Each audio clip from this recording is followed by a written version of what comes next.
জয়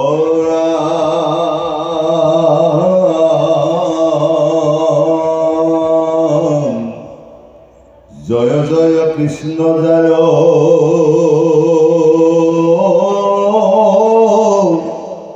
স্মরণ মঙ্গল অজাগ যুগাদিরু হরি নাম মহাফল হেনয় পরমানন্দ মাধব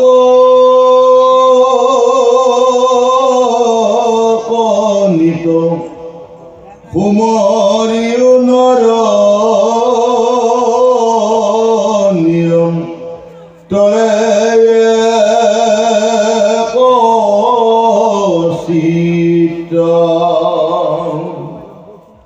কৃষ্ণ কথা অমৃত কপিও সাবধানে করিও যতন যাবে প্রাণ থাকে মানে ঘূর কলি যুগে মল মতিব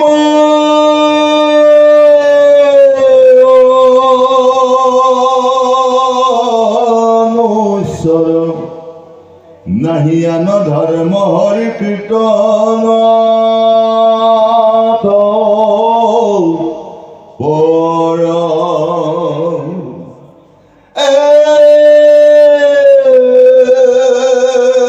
হরিরত আছে কলি কীট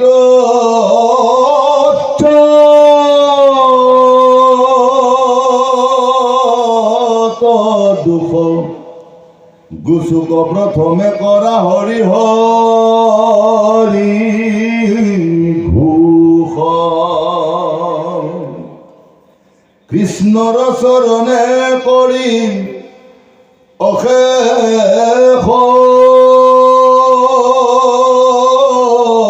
প্ৰণতি অচ্যুতৰ কিংকৰ শংকৰ নিগদ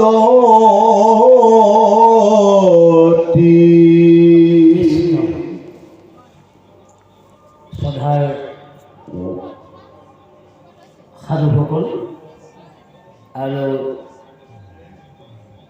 আইনমতীসকল ১ নম্বৰ খানাগাঁও গাঁৱৰ ১ নম্বৰ অনুষ্ঠান দুদিনীয়া কাৰ্যসূচী হাতত লৈ আজি পহিলাৰ প্ৰভু ভগৱন্তৰ গুণানুকীৰ্তন প্ৰকাশ কৰিবৰ কাৰণে শ্ৰীমদ ভাগৱতৰ অনুষ্ঠানটোৰ আগতীয়াকৈ আয়োজন কৰা হ'ল। ইয়াৰ পিছত মহাপ্ৰভুৰ নাম ১ নাম আৰম্ভ হ'ব আৰু ১ নাম আৰম্ভ হোৱাৰ লগে লগে গুৰুসকলৰ আৰু এমাতীসকলৰ ওচৰত আমি শতকোটিবাৰ প্ৰণাম জনাই ভাগৱতৰ অনুষ্ঠানভাগ ইতিপূৰ্বে শুভাৰম্ভ কৰা হৈছে আৰু লগতে আমি গুৰুসকলৰ আৰু আইসকলৰ শিৰত লৈ পদৰ মাধ্যমে আপোনালোকৰ লগত আলোচনা কৰি যাম বুলি ভাবিছোঁ। ইয়াতে এইবাৰ ভুল ত্ৰুটি হ'লে আপোনালোকে ক্ষমা কৰিব। এতিয়া কৈছে জয় জয় কৃষ্ণ যাৰ স্মৰণ মংগল। মানৱ জীৱনটোৰ কল্যাণ বা সাৰ্থকতা কৰিব লগা হ'লে তেতিয়াহ'লে ৰাতিপুৱাৰ ব্ৰহ্মপুৰাতেই জয় কৃষ্ণ নাম স্মৰণ কৰিব লাগিব। ব্ৰহ্মপুৰাত উঠিব লাগিব ভক্তসকল। ব্ৰহ্মপুৰাত বুলি কৈছে এইটো সত্যযুগ বুলি কোৱা হয়। এই ব্ৰহ্মপুৰাত মানে ঠিক বেলি ওলাং নোলাং তেনেকুৱা অৱস্থাতে বিচনাৰ ত্যাগ কৰি অন্য গুৰুৰ পৰা যদি কোনো ব্যক্তিয়ে যদি নাম ল'বলৈ পৰা নাই, তেতিয়া গুৰুৰ পৰা নাম লোৱাসকলেতো নাম লৈছে, গুৰুৱে দিয়া নামকণ গাবই, নহয় জানো বাৰু, ল'বই। কিন্তু যিসকলে গুৰুৰ নাম লোৱা নাই বা পৰা নাই, সেইসকলে উঠিয়ে কি পৰম নিজৰ এই পঞ্চভূতিৰ শৰীৰটোৰ মংগলৰ কাৰণে কৃষ্ণ নাম স্মৰণ কৰিব লাগে, নহয় জানো? কৃষ্ণ নাম স্মৰণ কৰিব লাগে। তেতিয়া কি হয়, মংগল তাৰমানে এই 24 ঘণ্টা অৰ্থাৎ দিনটো তেওঁ মংগলেৰে সৈতে তেওঁ পাৰ কৰিব। কাৰণ যেনেকৈ অম্বৰীষক সুদৰ্শন চক্ৰই ৰক্ষা কৰিছিল নহয় জানো বাৰু, ঠিক তেনেধৰণে ৰক্ষা কৰিব। যেতিয়া বোলে জাগ যোগা গিৰু হৰি নাম মহাফল, এতিয়া কি কৈছে, যিটো নামৰ যিটো মাহাত্য, এই নামৰ মাহাত্য আপুনি অচৰ্য বিভূতি দি প্ৰভু ভগৱন্ত সেৱা কৰিলে যিটো ফল পাব, কিন্তু নামতো সেইটো ফল পাব বুলি কৈছে। সমান সমান পাই যায়। কিন্তু আমি নামৰ অনুষ্ঠান বা এক নামৰ অনুষ্ঠানটো আমি কিয় পাতিছোঁ? ইয়াৰ তাৰ ডাঙৰ তাৎপৰ্য আছে এক নাম অনুষ্ঠানটো পাতা। এই এক নাম অনুষ্ঠানটো পাতা হ'ল সমাজ মিলনে থকা। মূল বস্তুটো হ'ল এক নাম বা হৰিনাম বা পালনাম যি নামেই নহওক, যে নাম পাতা অৰ্থটোৱে হৈছে যে আমি সমাজখন যাতে আমি একত্ৰিত হৈ থাকিব পাৰোঁ। মূল উদ্দেশ্য এইটো দেই গুৰুসকল। তাৰপিছতে হয়নে? মূল উদ্দেশ্য হ'ল এইটো, যাতে সকলো যদি কোনদিনাখনো যদি বেয়া পোৱা পুৰিকৈ আছিলোঁ ভাই, সেইদিনাখন হৰিনামতে সকলোৱে ভাই মানে কি কৰিব, আলিঙ্গন দি প্ৰেম ভাৱ জাগৰণ কৰাই সকলো শত্ৰু মৃত্যু সমভাৱ হ'ব লাগে। এইবিলাক নাইকিয়া কৰি পেলাব নহয় জানো? নাইকিয়া কৰিব। সেইটোকে কৈছে মানে কৈছে আপোনাৰ যে মহাফল মানে মহাসমংগল। হেনয় পৰমানন্দ মাধৱক নিত, পৰমানন্দ আনন্দ। প্ৰভু ভগৱন্তৰ আন এটা নাম হ'ল পৰমানন্দ। এই পৰমানন্দটো এইটো কাৰণে আছে, তাৰমানে জীৱসমূহক কল্যাণ কৰিব পৰা যিটো প্ৰভু ভগৱন্তৰ হাতত শক্তি আছে, এই শক্তিটোকে কৈছে পৰমানন্দ। যে পৰমানন্দ আন এটা নাম কৈছে যে চৈতন্য গুৰুজনাৰ আন এটা নাম হ'ল পৰমানন্দ, পৰম আনন্দ কৃষ্ণ। এই পৰম আনন্দ চৈতন্য গুৰুদেৱে পৰম আনন্দটো কি আনি দিলে, কেনেকৈ আনিলে? নামৰ সংযোগৰে সৈতে মানে এই প্ৰেমানন্দ তাত মানে সোমোৱাই দিলে। পৰমানন্দৰ লগত প্ৰেমানন্দ দিলে। প্ৰেমানন্দ দিয়াৰ লগত তেতিয়া প্ৰেম আহি গ'ল। প্ৰেম অহাৰ লগে লগে শৰীৰটো ৰোমাঞ্চ হ'ল। ৰোমাঞ্চ হোৱাৰ লগে লগে তেতিয়া চকুৰে ধাৰসাৰে নদীৰ দৰে মানে তেতিয়া অশ্ৰু মানে জল ববলৈ ধৰিলে। এই ভাগৱতৰ মানে তাৎপৰ্য মানে ভাগৱতৰ ধৰ্ম মানে মহাধৰ্মত প্ৰকাশ কৰিছে। এতিয়া ক'লে সুমৰিলো নৰ নিৰন্তৰে এক চিত। কোনোবাই যে এই স্থানলৈ যদি আহিব পৰা নাই, কিবা এটা কাৰণত যদি তেওঁ ঘৰতে আছে, এই আউজটো পোৱাৰ লগে লগে তেওঁ ঘৰতে স্মৰণ কৰিব লাগে। জাগতিত হয় তেওঁ ঘৰতেই তেওঁ মানে স্মৰণ কৰিব লাগে। কিবা এটা কাৰণত মই যাব পৰা নাই, বা কিবা এটা ৰোগ হয় বা কিবা এটা লেখা পেঠা হওক, যিকোনো এটা কামত যদি তেওঁ আহিব পৰা নাই, তেতিয়া হৰে কৃষ্ণ বুলি তেওঁ মানে এই ঘৰতে মানে তেওঁ মানে জাগৰণ হ'ব লাগে, স্মৰণ কৰিব লাগে। এক চিত কৃষ্ণ কথা অমৃতক প্ৰিয়ে সাধু মানে সাৱধানে। কৃষ্ণ কথা আপোনাৰ পিৰিব লগা হ'লে তে সাৱধান হ'ব লাগে। যে কৃষ্ণ কথা আমাৰ পঞ্চভূতিৰ দেহটোৰ মাজত তা আমাৰ নৱৰ দ্বাৰ আছে, নহয় জানো? নহয় জানো? গতিকে জীৱসমূহৰ নৱ দ্বাৰ আছে, কিন্তু নৱৰ দ্বাৰৰ ভিতৰত হৰি নামৰ ৰস কোনখন দ্বাৰে পিয়ে এইটো চাব লাগিব। তেতিয়া কৈছে যে হৰি দ্বাৰাই আমি নাম মানে গ্ৰহণ কৰিব লাগিব, অৰ্থাৎ কৰ্ণৰে আমি আপোনাৰ নামৰ ৰস খাব লাগিব। কিন্তু নামৰ ৰস খাবলৈ যাওঁতে আগে দেখিব লাগিব নহয়, ভাল বেয়াটো চাব লাগিব নহয়, ৰস হ'লেই নহ'বতো, হয়নে বাৰু? ৰস কোনোবাই যিকোনো ৰস দিলে নহ'ব নহয়, তাক চাই খাব লাগিব। কিন্তু চাই খাবলৈ দিওঁতে আমাৰ পঞ্চভূতিৰ দৰ্জাত আমাৰ এটা আদিত্য আছে, কৃষ্ণ আদিত্য মানে কোন জানেনে? সূৰ্য, তাৰমানে চকুত সূৰ্য দেৱতা আছে। এই সূৰ্য দেৱতাৰে মানে চোৱাৰ পিছত তেতিয়া আৰু এটা দেৱতাৰে আগুৱাই যাব। সেই দেৱতাটো হৈছে কি মানে ইন্দ্ৰ, অৰ্থাৎ হাতত ইন্দ্ৰ আছে। কৃষ্ণ হাতত ইন্দ্ৰ আছে।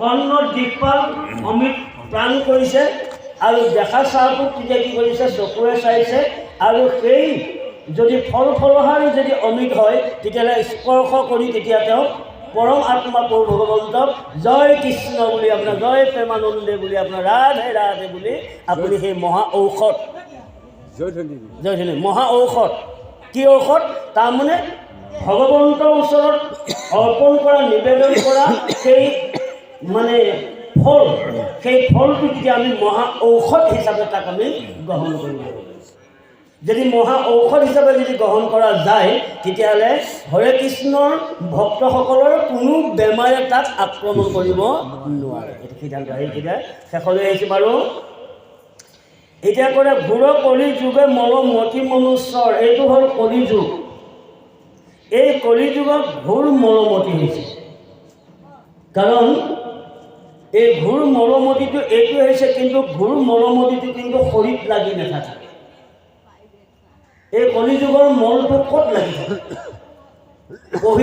পহিলা এই মলটো লাগি থাকে মনত মলটো লাগে মনত যেতিয়া হিংসাৰ জাগৰণ হ'ব তেতিয়া হিংসাৰ জাগৰণটো ধৰা পৰিব চকুত কৃষ্ণ তেতিয়া চকুত ধৰা পৰিব বোলে মানুহজনে আগতে ইমান ধুনীয়াকৈ মাতে এতিয়া দেখা পালেও নামাতা হ'ল হয়নে বাৰু সেইটো গতিকে এইকাৰণে অল্পমতি কলিমল ভক্তসকলৰ গাত ধৰিব গতিকে সেই ভক্তসকলৰ কলিমলটো গুচাবলগীয়া হ'লে তেতিয়া কৈছে নাহি আন ধৰ্ম হৰি কীৰ্তনত পৰ এই কলিমলটো গুচাবলগীয়া হ'লে তেতিয়া হৈছে কীৰ্তন কৰিব লাগিব ইয়াতো লিখা আছে তাত সুন্দৰকৈ 16 নামটো লিখা আছে এই 16 নাম জপ কৰিব লাগিব বুজিছেনে যেতিয়া মনটো যেতিয়া মানে চিতপ্ৰজ্ঞ নহ'ব হিংসা ভাৱ এটা বেয়া পোৱা ভাৱ এটাৰ জাগৰণ যেতিয়া হ'ব তেতিয়া আপোনাৰ গুৰুজনাই অথচ চৈতন্যই দিয়া 16 নাম তাত মানে মনৰ মাজত বা জপ কৰিব লাগিব কৃষ্ণ সেই মনৰ মাজত যেতিয়া 16 নাম জপ হ'ব তেতিয়া কলি মল গুচি গৈ তেতিয়া তেওঁ প্ৰভু ভগৱন্তৰ কৃপা হ'ব কি হ'ব শৰীৰতো আছে কলি কীট যত দুখ গুচুক প্ৰথমে তাৰ হৰি হৰি ঘোষ তে হৰি হৰি যেতিয়া ঘোষণা কৰিব মানে প্ৰকাশ হ'ব তেতিয়া লগে লগে মানে তেতিয়া কি হ'ব কলি মল গুচি এক সৌম্য চকু হ'ব সৌম্য চকুটোৱে হৈছে তাৰমানে সকলোকে সমভাৱ দেখা সকলোকে সমান দেখা এই সকলোকে সমান দেখাৰ ভাৱটো প্ৰত্যেক অন্তৰত বা প্ৰত্যেক মানুহৰ অন্তৰত জাগৰণ হ'বৰ কাৰণে এক নাম পতা হৈছে কৃষ্ণ সেইটো কাৰণে এক নাম পতা হৈছে যাতে সকলো অন্তৰত যাতে তেওঁৰ নাম জাগৰণ হয় তে জাগৰণ হোৱাৰ লগে লগে যাতে সকলো আমি এখন ঘৰৰ ভাই ককাই এটা পৰিয়াল এই ভাৱেৰে আমি মিলি থাকিবলৈহে ঈশ্বৰৰ নাম গুণ কীৰ্তন মানে গোৱা হয় বুলি ভাগৱত তাৎপৰ্য মানে ধৰ্মত প্ৰকাশ কৰিছে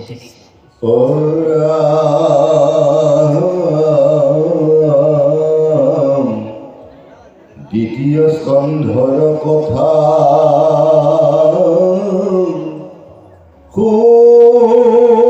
শুনিও থোকে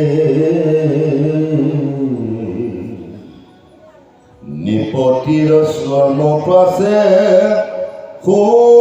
শুনি মুনি সুকে কৃষ্ণ পদ পংকজক হৃদয়ত ধৰি দিলন্ত সিদ্ধান্ত তাংক সাধু বাদ কৰি ধন্য নৰপতি মতি পুত্ৰ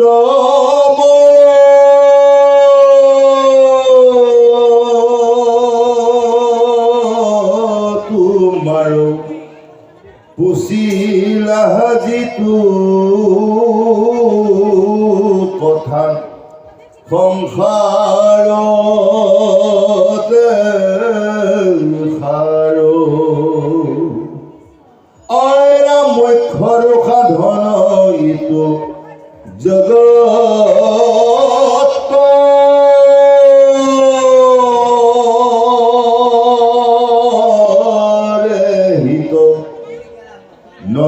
মুকুতি যিটো তাহাৰো বঞ্চিত। কৃষ্ণই ক'লে যে তৃতীয় স্কন্ধৰ কথা শুনিও উৎসুকে। ভগৱন্তৰ কথা শুনিবলৈ উৎসাহিত হ'ব লাগিব। আৰু যিজন ভক্তৰ ভগৱন্তৰ কথা শুনিবলৈ উৎসাহিত হয় সেইজন তেতিয়া কি হয় যে ইন্দ্ৰিয়সমূহক আগতীয়াকৈ সাৱধান কৰি ল'ব লাগিব। কাৰণ আমাৰ শৰীৰটোত 10টা ইন্দ্ৰিয় আছে। এনেও ইন্দ্ৰিয় আমাৰ 14টা আছে, কিন্তু তাত 10টা ইন্দ্ৰিয় আমাৰ প্ৰধান হৈ আছে। গতিকে ইন্দ্ৰিয়ৰ বৰ্গক আমি সাৱধান কৰিব লাগিব। যেনে চকুত আদিত্য আছে, জিভাত বৰুণ দেৱতা আছে। কিন্তু বৰুণ দেৱতাৰে সদায় কিন্তু ৰসযুক্ত হৈ থাকে। তেওঁ বৰুণ দেৱতা হ'ল আপোনাৰ তেওঁ ৰসগুণত আছে দেই গুৰুসকল। বৰুণ দেৱতাৰ কিন্তু ৰসগুণত আছে। সি চব কথাই গম পায়। নিমখ চফা হ'লেও গম পাব, নিমখ অদা হ'লেও গম পাব, জ্বলা বেছি হ'লেও গম পাব, জ্বলা নহ'লেও গম পাব, তিতা হ'লেও গম পাব, মিঠা হ'লেও গম পাব। কিন্তু যদি বেছিকৈ তিতা হয় সি উলিয়াই পেলাই দিব, যদি মিঠা হয় তেওঁ খাই থাকিব দেই গুৰুসকল। এই জীৱাপাতৰ বৰুণ দেৱতাৰ পূজা হ'ল এইটো। নাকত সূৰ্যপুত্ৰৰ অশ্বিনী কুমাৰ, নাকে সদায় সুগন্ধি ল'ব লাগে। কিন্তু আমি সুগন্ধিটো ত্যাগ কৰি কিন্তু কিবা দুগন্ধিলৈকেহে আমি হাবিৰাস কৰোঁ। চকুযোৰে আদিত্যই কৈ আছে যে এইটো বস্তু বেয়া, ই লাগিব নালাগে, ই গোন্ধাই আছে। চকুৰে ইংগিত দি আছে, কিন্তু মনে নামানি ইন্দ্ৰিয়ই পাবলৈ, অৰ্থাৎ হাতত ইন্দ্ৰ দেৱতা, হাতখনে লাই দি অশ্বিনী কুমাৰ নাকত লগাই দিলে আহি আপোনাৰ, হয়নে? তেতিয়াহে দিছে বৰ গোন্ধাইছে, হয়নে? বৰ গোন্ধাইছে, বেয়া। কিন্তু তোমাকতো আগতেই জ্ঞানে কৈ আছে যে এই বস্তুটো বেয়া, হয়নে? কিন্তু জ্ঞানক আমি মানে প্ৰাধান্য নিদি, জ্ঞানটোক আমি প্ৰাধান্য নিদি আমি বিষয়ক প্ৰাধান্য দিয়াৰ কাৰণে আমি প্ৰচাৰ বস্তু এটা আমি নাকত লগাই ল'ব লগা হৈ গ'ল। এতিয়া কৈছে দাঁতত জম আছে। সি যি বস্তুৱেই নহওক সি কেৱল চুবোৱাতে থাকিব লাগে, দাঁত ভাগি যাক, কিন্তু কি তেওঁ চুবোৱাতে থাকিব, কাৰণ দাঁতত জম। কণ্ঠত সৰস্বতী, যাৰ জ্ঞানৰ ভাণ্ডাৰ। ঋষিমুনিসকলে যমুনা কাবেৰী নদী পাৰত গৈ তেওঁলোক জ্ঞান আহৰণ কৰিবৰ কাৰণে সৰস্বতী দেৱীক তেওঁলোকে সাধনা কৰে, আৰাধনা কৰে। তেতিয়া ক'লে আপোনাৰ যে কণ্ঠত চৈতন্যদেৱ হৈ আছে স্থিতি। কণ্ঠত চৈতন্যদেৱ মানে হংস নাৰায়ণ, সুহং হংস চৈতন্যদেৱ কণ্ঠত ৰৈ আছে। মানে কৈছে কণ্ঠত চৈতন্যদেৱ হৈ আছে স্থিতি। আঘাতে ৰাম, বাং হাতে গোবিন্দ, দৈত্য কৰে দান কৃষ্ণ। আঘাতে শ্ৰীৰাম, বাং হাতে গোবিন্দ, দৈত্য কৰে দান। আঙুলি হ'ল পাৰিষদ, নখ হ'ল ৰূপ, হাতৰ তলত লক্ষী আৰু সৰস্বতীৰ মাজত কৃষ্ণ। এইবিলাক গুৰুতত্বৰ আধ্যাত্মিক তত্ত্বৰ। শ্ৰদ্ধা, আঘাতত শ্ৰদ্ধা মানে সৰস্বতী আছে, বাং হাতত লক্ষী, শ্ৰদ্ধা কৃষ্ণ, আঘাতত ভক্তি আৰু বাং হাতত শ্ৰদ্ধা। শ্ৰদ্ধা মানে লক্ষী, লক্ষী মানে মায়া। মায়া মাতৃ বাধন্ত, ভক্তি মাতৃ মেলাৰন্ত। মাজত দুহানো মধ্যত আছে কৃষ্ণ। এইকাৰণে ৰাতিপুৱা শুই উঠি অন্য একো কৰিব নোৱাৰিলেও আপুনি 1 মিনিট সময় হাতখনলৈ নজৰ কৰক। পদ্মাসনত বহি, পদ্মাসনত 1 মিনিট বহি আপুনি সেই আপোনাৰ হাতখন আপুনি চকুত 3 বাৰ ঘঁহি দিয়ক, 3 বাৰ ঘঁহি দিয়ক। তেতিয়া বুঢ়াকাললৈ চকুৰ ৰশ্মি নকমে, বুঢ়াকাললৈ চকুৰ ৰশ্মি নকমে।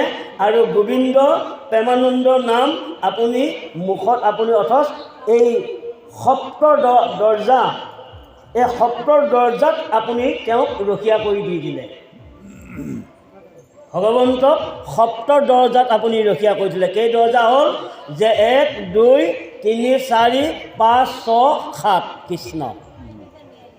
সপ্ত দৰজাত প্ৰেমানন্দ কৃষ্ণক ৰাখি লওক। তেতিয়া বিমংগল গুচি সুমংগল আহিব। তেতিয়া ক'লে কৃষ্ণ পাদ পংকজক হৃদয়ত ধৰি দিলন্ত সিদ্ধান্ত তাংক সাধুবাদ কৰি কৃষ্ণক হৃদয় পদ্মত ধৰি ল'ব লাগিব। কি? গুহ্যদাৰ 2 আঙুলৰ ওপৰত মূলাধাৰ চক্ৰ আৰু লিংগদাৰ 2 আঙুলৰ ওপৰত স্বাধিষ্ঠান চক্ৰ আৰু নাভিত কৈছে মণিপুৰ চক্ৰ, হৃদয়ত কৈছে অনাহতৰ চক্ৰ পদ্মত তুমি কৃষ্ণক সাধনা কৰি থাকা। কৃষ্ণ যে অনাহতৰ চক্ৰত যেতিয়া কৃষ্ণক সাধনা কৰিব, সেই সাধনাৰে হুংকা মাৰি আপুনি সুৰক চক্ৰলৈ লৈ আহক। কণ্ঠত সুৰক চক্ৰ, তে সুৰক চক্ৰৰ পৰা আপুনি হুংকা মাৰি আপুনি আজ্ঞা চক্ৰলৈ লৈ আহক। তে আজ্ঞা চক্ৰলৈ লৈ আহি ৰেচ পুৰক কুম্ভক এই 3 দৰজা অৰ্থাৎ ঊৰ্ধ্ববায়ু অৰ্ধ কৰক, অৰ্ধবায়ু ঊৰ্ধ্ব কৰক। কৃষ্ণ সেইকাৰণে এই অংগ বুলি সুধিলে বহুতক সুধিলে সুধো যদি ক'ব নোৱাৰে। হয় হয় আমাৰ প্ৰাণায়ামৰ অংগ কেইটা বুলি যদি সুধো হয় হয় আমাৰ সাধুসকলক হয় ক'ব নোৱাৰে। তাৰপিছত আছে যে সেই ৰেচ পুৰক কুম্ভ এই 3টাৰ ৰেচক মাৰি আমাৰ হাড়ডালৰ লগত 3 নাৰী সংযুক্ত হৈ আছে। 1 নাৰী হ'ল ইঙলা, 1 নাৰী হ'ল পিঙলা, 1 নাৰী হ'ল সুষমা। ইঙলা হ'ল চন্দ্ৰৰ সদৃশ, পিঙলা হ'ল অগ্নিৰ সদৃশ। চন্দ্ৰ আৰু অগ্নিৰ সদৃশ দুয়ো মিলি শ্বেতবৰ্ণ হৈ এডাল সুষমা নাৰী সেই হাড়ডালৰ মাজে মাজে গৈ আছে। কৃষ্ণ সেই হাড়ডালৰ মাজে মাজে তাতে আছে কাশী, গয়া, বৃন্দাবন, মথুৰা। আৰু সেই জেগাত আছে বায়ু, বৰুণ, সূৰ্য, 33 কোটি দেৱতা, দেৱী সহ সকলোৱে প্ৰভু ভগৱন্তৰ জয়গান কৰি তেওঁলোক ক্ৰিয়া কৰি আছে। সেই জয়গানৰ দ্বাৰা ঊৰ্ধৰ এটা বায়ুক উদ্ধৱ কৰি অৰ্ধৰ এটা বায়ুক উদ্ধ কৰি হৰি জয় নাম গাই আপোনাৰ কৈছে আপোনাৰ কুণ্ডলিকা কাইশ্বৰ দৰজাৰ খুলি দিয়ক গৈ। কৃষ্ণ সেইকাৰণে আপুনি কৈ আছে নহয় গোটেইখিনি। সেইকাৰণে ৰেচ কুম্ভ পুৰক হয়নে? আচ্ছা, এই 3টা আমাৰ 3টা প্ৰভুৰ 3টা অংশ হয়নে? এই 3টা অংশতে আহি ক'ত পৰিলেহি আমাৰ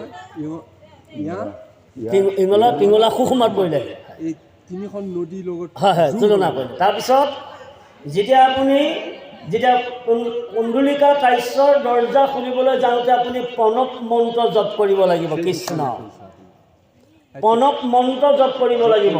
আপুনি যি নাম ৰাধে ৰাধে, কৃষ্ণ কৃষ্ণ, হৰে হৰে যি নাম নলক আপুনি, গুৰুৱে যি দিছে সেই নাম লৈ তেতিয়া আপোনাৰ সেই বায়ু যদি আপোনাৰ যদি হাড়িৰ মৰ্যাত যদি বায়ু প্ৰৱেশ কৰি দিব পাৰে, সেইজন মানুহ ইচ্ছা মৃত্যু হ'ব। কৃষ্ণ তেওঁৰ মৃত্যু নহয়। আৰু তেওঁ পানীটো মানে তেওঁ পদ্মাসন কৰি তাতে মানে আৰাধনা কৰি থাকিব পাৰিব, কেতিয়াও তেওঁ পানীত বুৰ নাযাব। এই মন্ত্ৰ খব কৰিছে ভাগৱতৰ নিম্ন হৈ আছে যদি ভক্তসকলে তাকলৈ বিচাৰি, যদি ভক্তসকলে তাক বিচাৰি লৈছে তেতিয়াহ'লে এই কলিযুগতে তেওঁ এজন ঈশ্বৰ হৈ আছে। এতিয়া ক'লে আমি শেষলৈ আহিছোঁ বাৰু। কৃষ্ণপদ পংকজক হৃদয়ত ধৰি দিলন্ত সিদ্ধান্ত তাংক সাৱধান কৰি, হৃদয়ত কৃষ্ণৰ মানে স্থিতি আছে য'ত হৃদয় কমলত। তে হৃদয় কমলত যদি প্ৰভু ভগৱন্ত আছে তেতিয়াহ'লে ভগৱন্ত কোনখন বেদত জন্ম হৈছে? কৃষ্ণ বেদ আছে 4খন, ঋক, যজু, সাম, অথৰ্ব। ভগৱান কোনখন বেদত জন্ম হৈছে? সাম বেদত প্ৰভু ভগৱন্ত জন্ম হৈছে। ঋক বেদৰে কীৰ্তন শুনি থাকোঁ, কি বেদৰে যজ্ঞ কৰোঁ? কৃষ্ণ। এতিয়া যে আমি এক নাম ইয়াত যজ্ঞ হ'ব, ইয়াত ওলাবগৈ বাৰু যজ্ঞ কথাটো মই পিছত উলিয়ামগৈ।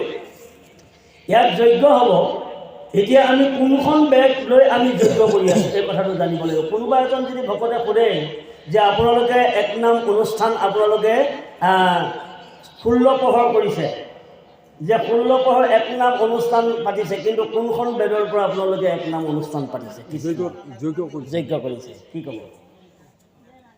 ডাঙৰ কথা ক'বতো পাৰিব।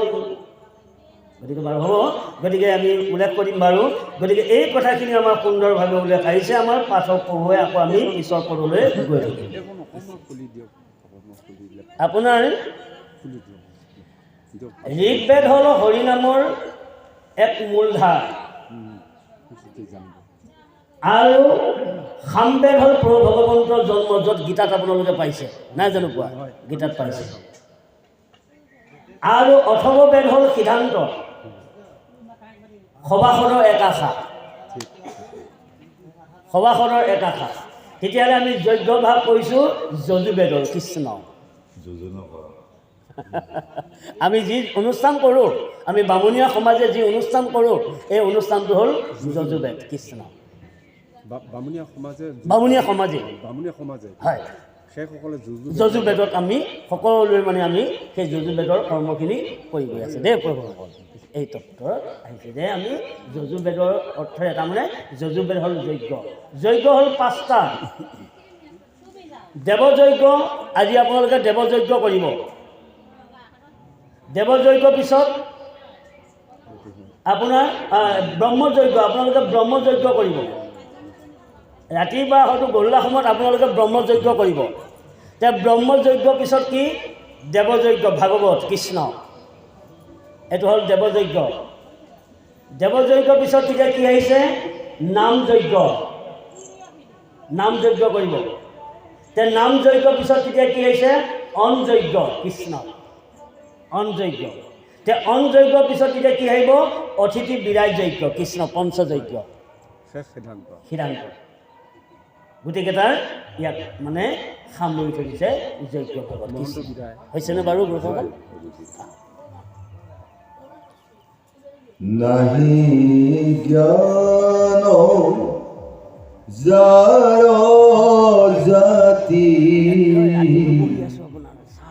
ধৰ্ম মাত্ৰ কৰে, নিতে বলি বিশ্ব পাঞ্চ যজ্ঞ কোৱাচৰে, তাহাৰ তৈব কথা আছে অসংখ্যাত,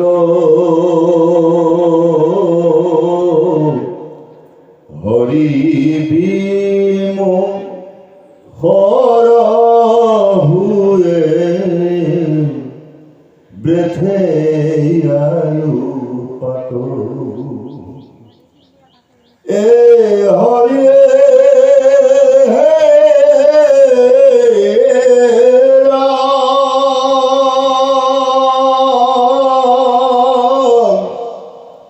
দিন ভৰিলে ধন পুতুম, বৰ চিন্তা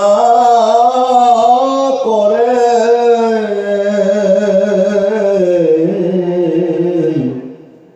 নিদ্ৰা ইস্তিয়ালাপনে ৰাতি আয়ু হৰে, মিছ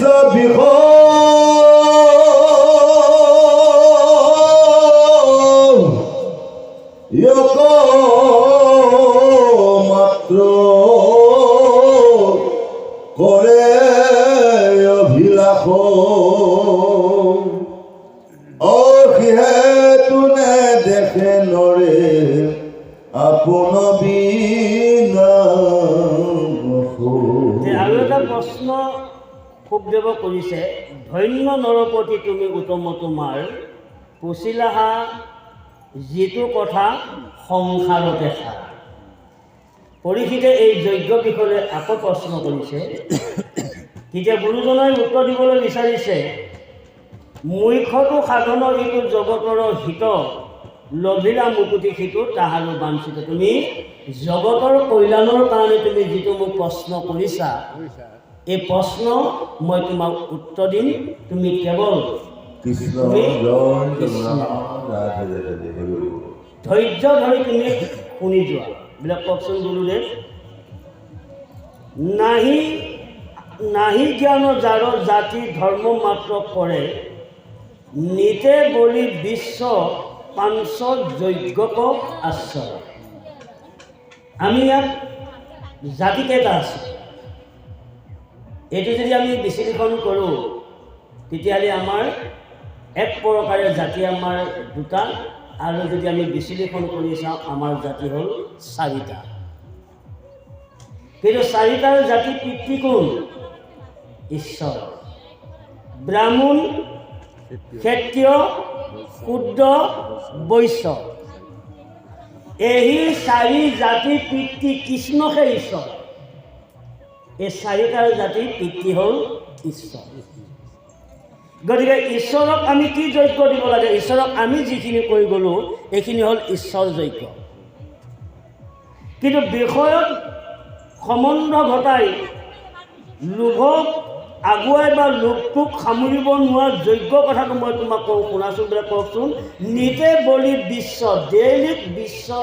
ডেইলিক বলি মানে দিয়া হৈ আছে কৃষ্ণ। ডেইলিক বলি নিদিলে চৌকাত জুই নজ্বলে কৃষ্ণ। গতিকে সেই চৰুটোত, যি চৰুটোৰ অন্ন বনালে সেইটোৰ ঈশ্বৰৰ প্ৰসাদ বা ঈশ্বৰৰ অন্ন হয়। সেই অন্ন আমি ভকতে গ্ৰহণ কৰিব লাগে। কিন্তু তাত জীৱবধৰ অন্ন তাত ৰন্ধন কৰাৰ পিছত আমি এবাৰ নালাগে কোটিবাৰ কৃষ্ণ নাম লৈ যদি সেই অন্ন দিয়া হয়, কিন্তু ভগৱানে সেই অন্ন কেতিয়াও নলয়, সদায় দি আছে। আমি মানে বলি দিয়ে পঞ্চযজ্ঞ। কি পঞ্চযজ্ঞ? এই পঞ্চযজ্ঞটো হ'ল সদায় আমি দি আছোঁ। কি দি আছোঁ? যদি আমি বিশ্বৰ জগতত যদি আমি চাওঁ তেতিয়াহ'লে মন কোন? মন হ'ল মনসা কৃষ্ণ। মন হ'ল মনসা, আৰু ভোগ হ'ল তালাকা ৰাক্ষণ, ভোগ কৃষ্ণ। খৰি হ'ল ভগৱতী, আইদৰ শক্তি। খৰি হ'ল ভগৱতী। বুদ্ধি হ'ল শ্যামা। দেই গুৰুসকল, বুদ্ধি হ'ল শ্যামা। আৰু শক্তি হ'ল আপোনাৰ কালী কৃষ্ণ। শক্তি হ'ল কালী, একো নাই। গতিকে এই পঞ্চটা যজ্ঞ আমি সদায় পেটত পূজা দি আছোঁ কৃষ্ণ। গতিকে যদি আমি সাধু হৈছোঁ তেতিয়াহ'লে পেটৰ পূজাটো একমাত্ৰ কৃষ্ণৰ পূজা হ'ব লাগে, কিন্তু আসুৰিক পূজা কেতিয়াও হ'ব নালাগে। এই দেহটো আমাৰ যিবিলাকৰ ৰিপু, এইসকল যোগান দি আছে, যোগান বিচাৰি আছে, হয়নে? বিচাৰি আছে। নাম লৈ আমাৰ ইন্দ্ৰিয় আমি যিখিনি কৰিব লাগে আমি সেইখিনি আমি কৰিব পৰা নাই। তাৰমানে কিয়? আমাৰ আটাইতকৈ মানুহৰ শৰীৰৰ মাজত বেয়া বস্তুটোৱে কি? আটাইতকৈ মানুহৰ শৰীৰৰ মাজত বেয়া বস্তুটো কি? এই বেয়া বস্তুটোৱে হৈছে যাক ভাৱনা। বেয়া বস্তু হ'ল ভাৱনা। কি? আকুৰি ভাৱনা। মই অমুকটো বস্তু পোৱাহেঁতেন ভাবি আছে। এইবিলাক পেলাই দি আমাৰ ইন্দ্ৰিয়ক যদি জয় কৰিব যদি পাৰে, ভাৱনাৰ পিছত কি আহিছে? লোভ। ভাৱনাৰ পিছত লোভ আহিল। যেতিয়া লোভেও যেতিয়া সেই বিচৰা বস্তুটো যেতিয়া নাপাব, তেতিয়া আহিব অহংকাৰ। অহংকাৰ অহাৰ পিছত তেতিয়া অহংকাৰী যেতিয়া তেওঁ বলে নোৱাৰিব, তেতিয়া আহিব ক্ৰোধ। কোনটো ৰাতি বিয়াল কোনদিনাখন চান্স পান্তব্য কৰাই দিয়ে, ক্ৰোধ আহি যাব। এতিয়া ক্ৰোধ অহাৰ পিছত তেতিয়া হয়তো বোলে সুবিধা উত্তম বিদ্যা লগ পালি থাকা ভূতা কৃষ্ণ। কিন্তু লোকক অন্যায় কৰিবলৈ যাওঁতে হয়তো কেতিয়াবা নিজেও নষ্ট হ'ব লগা হয়, কি যদি তাক সাৱধান কৰিব লাগে। সেইকাৰণে এইকেইটা হ'ল আমাৰ দেহৰ দেৱতা। গীতাতে কৈ থৈছে এই দেহৰ দেৱতাখিনিক আমি সংযমী কৰিবলগীয়া হ'লে তেতিয়াহ'লে এক নাম জপ কৰিব লাগিব, হৃদয় আত্মা নাম। কোনোবাই এক নাম লৈছে, কোনোবাই 3 নাম লৈছে, কোনোবাই 4 নাম লৈছে। আমাৰ তাত ক'ব লগা নাই, কেৱল গুৰুৱে দিয়া নাম জপ কৰিব লাগে। অকণমান হয়,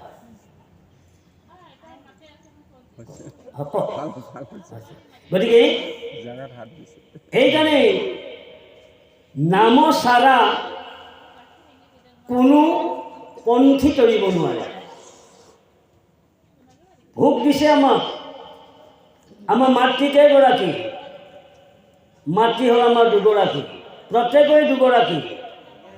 কোনো মোক যদি সোধে তোমাৰ শ্ৰীকান্ত দাস তোমাৰ মা কেইগৰাকী, মই চিৰাজুৰি ক'ম মোৰ মা এগৰাকী। তে এগৰাকী যদি তোমাৰ মাৰ মৃত্যু হোৱাৰ পিছত তোমাক কোন মাতৃৰ ওচৰত চঞ্জাই দি গ'ল? কৃষ্ণ। তোমাৰ যদি মা এগৰাকী, বুজিছোঁ, দেখিছোঁ, শুনিছোঁ, কিন্তু তোমাৰ মাৰ মৃত্যু হোৱাৰ পিছত তোমাক কোন মাতৃৰ ওচৰত গোটাই দি গ'ল? ইয়াৰ প্ৰমাণ দৈৱকী ঘৰত কৃষ্ণ জন্ম হ'ল, স্তন খালে গৈ ক'ত? কৃষ্ণ। গতিকে আমাৰ মা মৰি যোৱাৰ পিছত আমাৰ কাৰ স্তন খাই আমি জীয়াই আছোঁ? পৃথিৱীৰ আই মাতৃ স্তন খাই জীয়াই আছোঁ। ইয়াত নানান ধৰণৰ ৰবি শস্যকে কেন্দ্ৰ কৰি ফল ফলহা আই মাতৃয়ে দি আছে, কেৱল আমি খাই আছোঁ। হয়নে বাৰু? হয়নে? গতিকে আমাৰ মাতৃ 2গৰাকী। যদি আমাৰ মাতৃ 2গৰাকী হয়, তেতিয়াহ'লে বিচনাৰ পৰা উঠিলে আমি কি কৰিব লাগে? আই জননীৰ মাতৃক বুকুত ভৰিখন পেলাই দিবি নহয়। আই জননীৰ মাতৃৰ বুকুত ভৰিখন পেলাই দিয়াৰ লগে লগে কি নামে পেলাবি এতিয়া? ভৰি। কৃষ্ণ। মায়ে বুকুতে ভৰি দিবি এতিয়া নহয়, কৃষ্ণ। একেবাৰে মানে সেইটো কৈছোঁ আৰু পোনে পোনে কৈছোঁ, বেয়া নাপাব আৰু সকলোৱে বুজি পোৱাকৈ। গতিকে মাতৃৰ বুকুত ভৰি দিবি নহয় এতিয়া। তে কি নামে ভৰি দিবি? তে গুৰুৱে এই শিক্ষা দি দিব, আই জননীৰ জন্মভূমি বুকুত মই চৰণ পেলাবলগীয়া হ'লে পুত্ৰৰে, তেতিয়াহ'লে ইয়াৰ পৰা গুৰুৰ পৰা খৰচী মাৰি শিকি লোৱাটো ভাল। কিন্তু আধেয়া কৰিলে দিগদাৰ। সেইকাৰণে যে কিছুমান আধেয়া মন্ত্ৰ হ'লে যে দেৱতাই বেজকো যে দেৱতাই ধৰে, কাৰণটো এইটোৱে, কাৰণ তাৰ মন্ত্ৰটো আধেয়া কৃষ্ণ।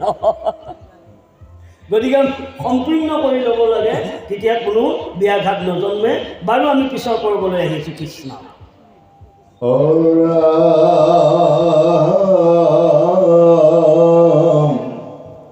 হে নাজানি যাৰ ইচ্ছা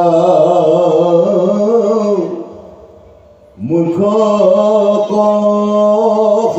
সৰ্বথান অপৰীক্ষিততে শুনি যুগ কৃষ্ণ কথা দিব্যচিত্ৰ কৃষ্ণ গুণ নাম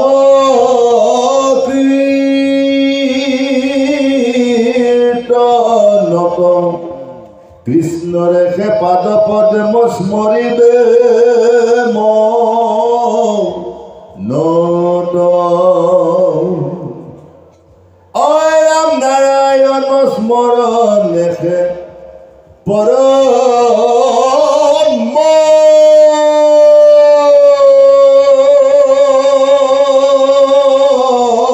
মংগল।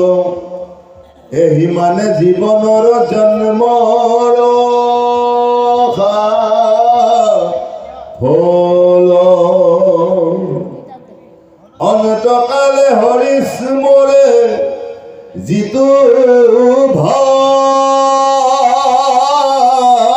ভাগ্যৱন্ত, তাহাৰ মহিমা কহি কোনে পাৱে অন্ত।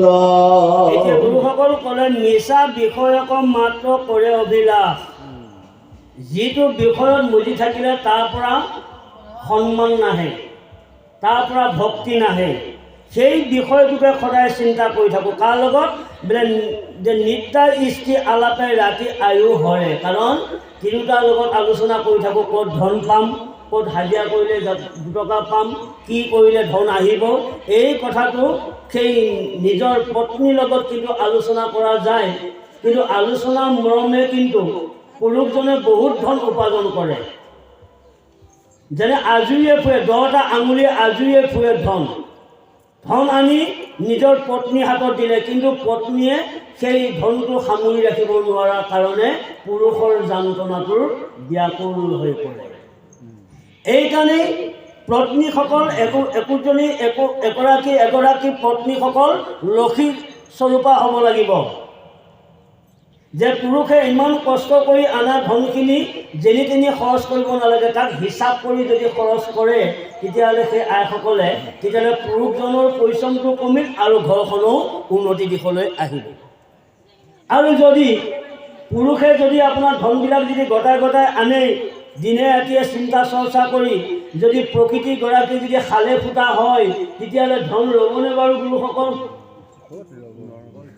বোলে জাকৈ মাৰিবৰ কাৰণে হয়, ৰাহুত বাহুতকৈ জাকৈ মাৰিবৰ কাৰণে আপোনাৰ খালেটো লৈ কঁকালত আপোনাৰ জাকৈখন লৈ আপোনাৰ মাছ মাৰিলে, কিন্তু লগৈ আপোনাৰ এখালৈ এটপলাকৈ মাছ পাই আছে। দেহী ভাগৰ খালেটো যে তলখন নাই, এই কথাটো নোচোৱাকৈ ধুমাধুম ৰাইজৰ লগতে হুহি মাৰি গ'ল। যাই কঁকালত খালে বান্ধি যেতিয়া আপোনাৰ মাছ মাৰে আৰু মানে খালেত ভৰাই আকৌ সিফালে ওলাই যায়, আকৌ খালেত ভৰাই আকৌ সিফালে ওলাই যায়। পিছত চাই যে ইমান মাছ মাৰিলোঁ দেখোন, এতিয়া খালেতোন মাছে নাই, এটা কি হ'ল? চাই যে তলাখন নাই। সেইকাৰণে সদগুৰু আশ্ৰয় লয়।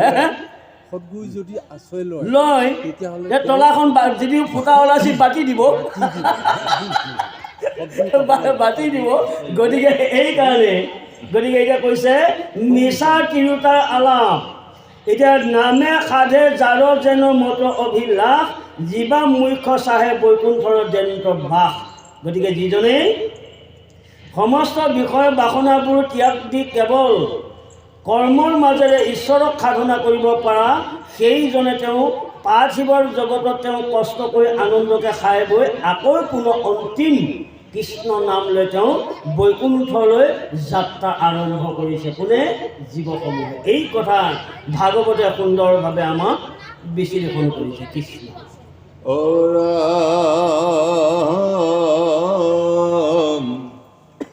যিটো ব্ৰহ্মময় দেখে জগত নিখিল, অযত পাপ পুণ্য সমস্ত নিবৰ্তিল, হৰিৰ কথাত তাৰ ৰতি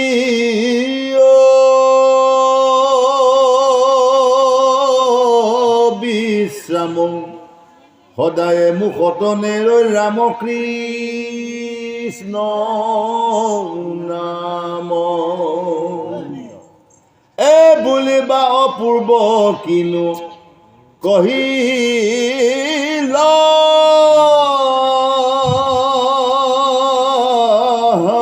মুনি ইটো কথা একো পুৰুষতো নতো শুনি, শুনা সাৱধানে আৰু নিপতি উত্তৰ, ইটো মহাভাগৱত শাস্ত্ৰ বৈকুণ্ঠৰ। এতিয়া ক'লে গুৰুসকল যে নাৰায়ণৰ নাম স্মৰণেহে পৰমৰ মংগল। মংগল কামনা কৰিব লগা হ'লে ঈশ্বৰৰ নাম দৃঢ়ভাৱে লওক, কিন্তু কামনা নকৰিব। ভগৱন্তই কৈছে মোৰ নাম লোৱা, কিন্তু কামনা নকৰিবা। কাৰণ আলিটো তুমি খেতি যদি কৰিব ওলাইছা, তে মাটি বিঘা 4টা আলি তুমি গটগটীয়াকৈ মাৰি লোৱা। তে 4টা আলি যেতিয়া তুমি গটগটীয়াকৈ মাৰিবা, মাৰাৰ পিছত যেতিয়া তুমি মেচিনৰ পানী দিবা, সেই মেচিনৰ পানীখিনি ৰৈ থাকিব আৰু তাত খেতি লগালে খেতিটো ভাল হ'ব, নহ'ব জানো? যদি আলি যদি নিদিয়াকৈ বোলে 3টা আলি দিলে কিন্তু এটা আলি নিদিলে, তাক যদি যিমানে মেচিনৰ পানী ঢালি নাথাকক সেই আলি নোহোৱা ফালে পানী বাহ গ'ল যায়, হয়নে? ওলাই গ'ল, তে খেতি ভাল হ'বনে? গতিকে ঠিক তেনেধৰণে তোমালোকে মোৰ নামত শৰণাপন্ন হৈ তোমালোকে মোৰ নাম সদায় জপ কৰা, মোৰ নাম সদায় লোৱা, আৰু তোমাক কি লাগে মই জানো, মই তোমাক দিম, কিন্তু তুমি মোক সাজিব নালাগে। আশা কৰিব দিয়া নাই ফল, নোখোজাকৈ মই তোমাক দিম, আশা নকৰাকৈ দিম। তেতিয়া ক'লে অন্তকালে হৰিস্মৰে যিটো ভাগ্যৱন্ত, এই সমস্ত পাৰ্থিৱৰ জগতত কৰ্ম কৰি যিয়ে অন্তিমত যিয়ে ভগৱন্তৰ নাম ল'ব, মই তাৰ কথা কওঁ শুনাচোন।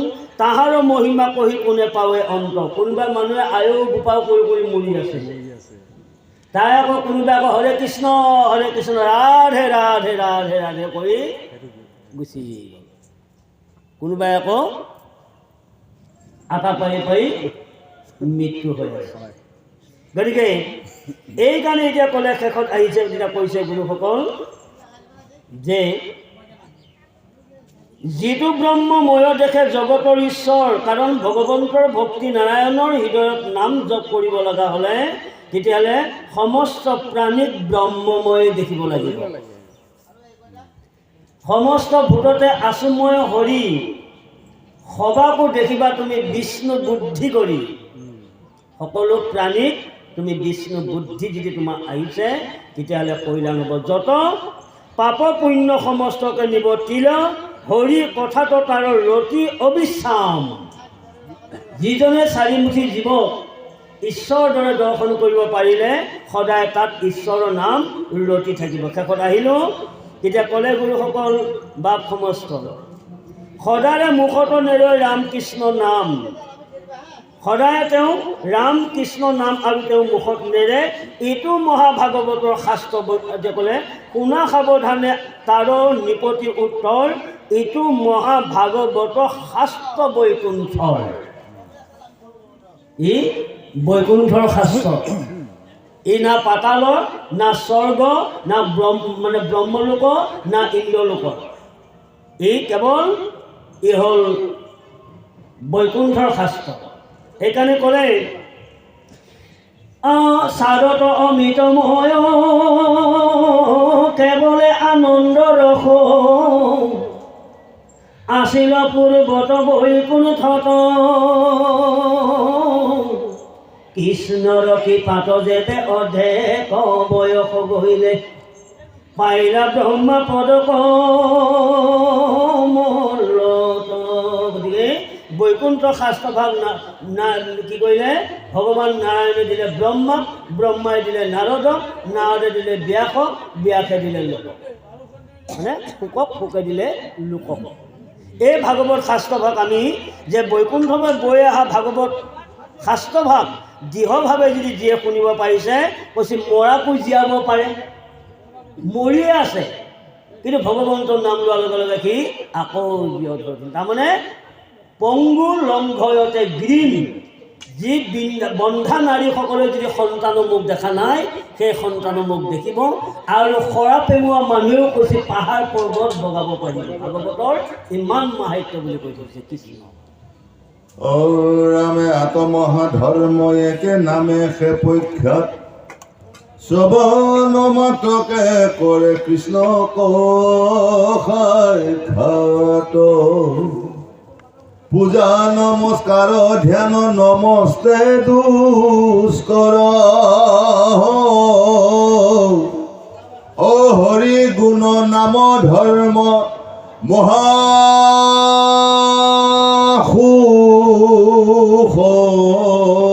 কৰ, ইষ্টি বাল্য বৃদ্ধ সমস্ততে অধিকাৰ, চণ্ডালকো কৰে নামে তেখনে উদ্ধাৰ, কলিৰ সন্ধ্যাতময়ী পঢ়িলো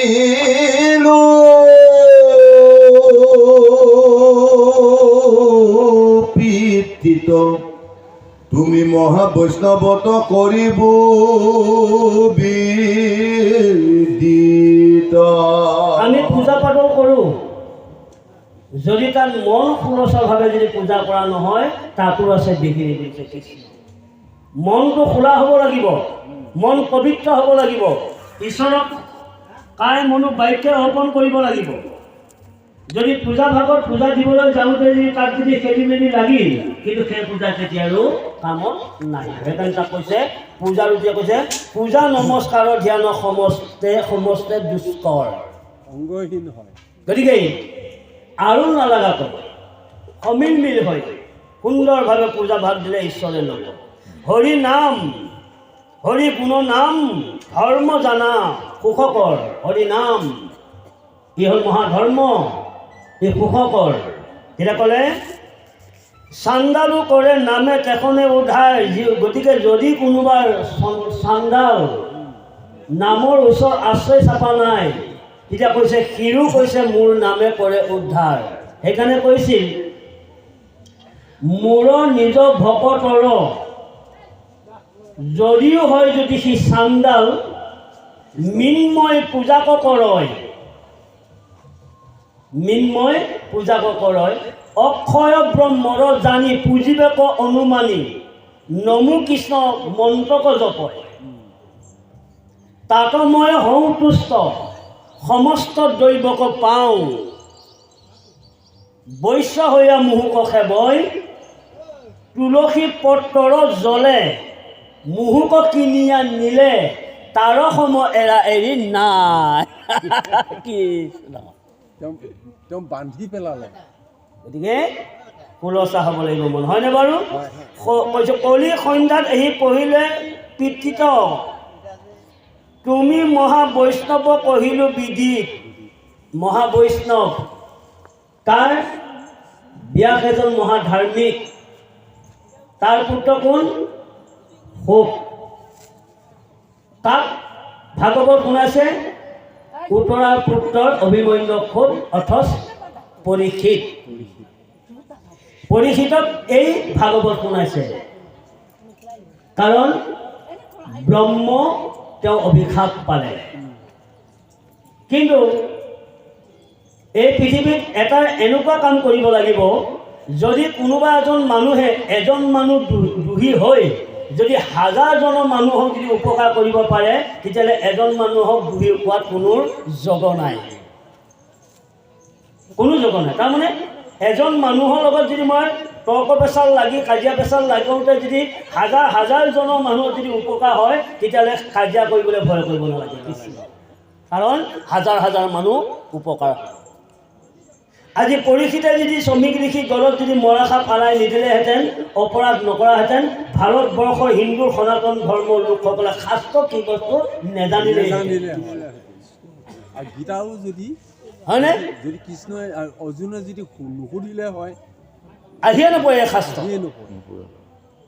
গতিকে এইকাৰণে কৈছে দুখ লগালি ভালকৈ লগাব লাগে, কাৰণে 10জনৰ যদি উপকাৰ হয়, তেতিয়াহ'লে এজনক দুখ লগাটো কোনো অন্যায় নহয় বুলি ভাগৱতে প্ৰকাশ কৰিছে।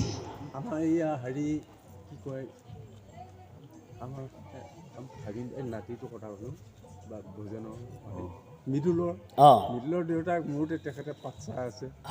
মহাৰ পৰা দিয়ে ভাওনী অলপ কৰিছোঁ, ভাওনী কৰিছোঁ। এই খণ্ডত ৰাইজে মোক ধৰি লৈছে। মই কৈ আছোঁ যে এইটো তেতিয়া ভাগিনে গোটেইখিনি কথা কৈ আছে। হ'ল এই আসনখন কাৰ বুলি ফাৰ্ষ্টতে লগাই লওঁ, এই আসনখন কাৰ নিষেধমুখৰ বিষয় লৈ পেলাই নিষেধমুখে কহে এই বিষয় লৈ নিষেধমুখ কিয় হ'ল? নিষেধমুখ অৰ্থটো কৈছে আমাক যিজনে নামৰ আশ্ৰয় পোৱা নাই, সেইজনে ব্যাখ্যা, সেইজনে বহু কথা ক'লে শুনিব নাপায়। যাৰ মুখেখনে মানে প্ৰসাদ খাই মুখখনকে ধোৱা নাই, কি হ'ব? একেবাৰে মুখ কথা। সেইকাৰণে আপোনাৰ গোসাঁই আগৰ মানুহবিলাকে এটা মানে নিয়ম পালন কৰিছিল যে শাস্ত্ৰ চালে চকু ফুটিব, হয়নে? কিন্তু ইয়াত মই কিন্তু দুই প্ৰকাৰে চিন্তা কৰি চাইছোঁ এই কথাষাৰ। এতিয়া আগত শাস্ত্ৰত ভাগৱত চাবলগীয়া হ'লে ভজনীয়া হ'ব লাগিব, গীতা চাব লগা হ'লে সহনীয়া হ'ব লাগিব। এতিয়া এনেকুৱা এটা পৰ্যায়লৈ আহি গ'ল, এতিয়া মুঠতে পঢ়িব জানিলেই হ'ল, সহনীয়া অসহনীয়া কোনো প্ৰশ্ন নাই এতিয়া, হয়নে? কিন্তু তাক উল্টাকৈ লগাই ল'লে কি মানে নাই, গীতা পঢ়িলে বা ভাগৱত পঢ়িলে মানুহ জ্ঞানী হ'ব, সেইকাৰণে আগৰ বুঢ়াসকলে মানে ভুৱা দি আছে বুলি ক'লে। হেল্ল', ভুৱা দিয়া নাই, মানে শাস্ত্ৰ পঢ়ি মৰিবা ওলোৱা কথা কোৱা নাই, কিন্তু শাস্ত্ৰ যদি পঢ়িবলৈ ওলাইছা তুমি নিকা হৈ লোৱা, হয়নে? নিকা হৈ লোৱা, গুৰুৰ ওচৰত আশ্ৰয় লোৱা, আশ্ৰয় গ্ৰহণ কৰা, গ্ৰহণ কৰি নিয়মে নীতিয়ে গীতা ভাগৱত চোৱা, তোমাক কোনো বিমংগলে নাপায়, কোনো অপৰাধে নাপায়। কিন্তু আজি এনেকুৱা এটা পৰ্যায়লৈ আহি গৈছে যে মানে এটাৰ কোনো শৰণ নাই, কোনো ভজন নাই, এনেকুৱা মানুহ কিছুমানেও আজি শাস্ত্ৰ চাই তেওঁলোকে এই শাস্ত্ৰখনৰ যিটো মূল্য, ভাগৱতৰ গীতাৰ যিটো মূল্য, এই মূল্যটো মানে ক্ৰমান্বয়ে নোহোৱা হৈ গৈ আছে দেই। গতিকে এইকাৰণে আমি ইয়াক দুই পৰ্যায়ে আমি চিন্তা কৰি চাওঁ। গতিকে দুই পৰ্যায়ে আমি চিন্তা কৰি চাব লগা, কাৰণ যিহেতুকে ভাগৱত ভজন, গীতাত শৰণ, সেইসকলো মানুহে সৈতে ভাগৱত গীতা পাঠ পঢ়ি যদি তেওঁলোকে যদি প্ৰভু ভগৱন্তৰ কথা যদি উল্লেখ বা ব্যাখ্যা কৰে, তেতিয়াহ'লে সেইখন মুখৰে অমৃত বাণী আনে শুনিলে জ্ঞানী হ'ব। যদি মই শৰণ নাই, ভজন নাই, লোকক শৰণৰ কথা কৈ থাকিলে, লোকক ভজনৰ কথা কৈ থাকিলে হ'ব নেকি? মোৰে শৰণ নাই, মোৰে ভজন নাই, কিন্তু মই লোকক কৈ আছোঁ শৰণ ল'ব লাগিব, ভজন ল'ব লাগিব কৰি আছোঁ। মই যদি ধৰি লওঁ, হেৰা মোক যদি কয় কোনোবাই, হেৰা শ্ৰীকান্ত দাস, তোমাৰেচোন ভজন নায়কাহে, তোমাৰেচোন শৰণ নায়কাহে, তুমি কিহৰ শৰণৰ কথা কৈ আছাহে বুলি যদি মোক ধৰি লয়, মই উত্তৰ দিব পাৰিম নে? কিবা একো উত্তৰ দিব নোৱাৰোঁ। গতিকে এইকাৰণেই এতিয়া কৈছে যে শৰণৰ ভজনৰ লৈ গুৰুমুখে মন্ত্ৰ জানি সেই মন্ত্ৰ হৃদয়ত জপ কৰিলে কৈছে বৈকুণ্ঠলৈ যাব পাৰে জীৱসমূহ বুলি সিদ্ধান্ত দিছে ভাগৱত ধৰ্মৰ কৃষ্ণ।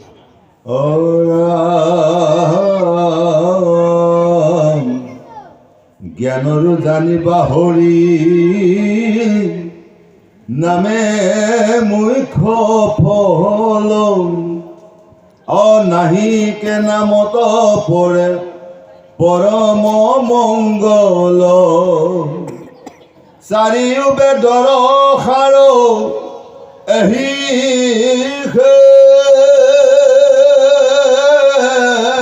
নিশ্চয়, জানি পৰীক্ষিত তুমি তেজিও সংশয়, অয়ামল পকালে সাধে সিদ্ধি কৃষ্ণ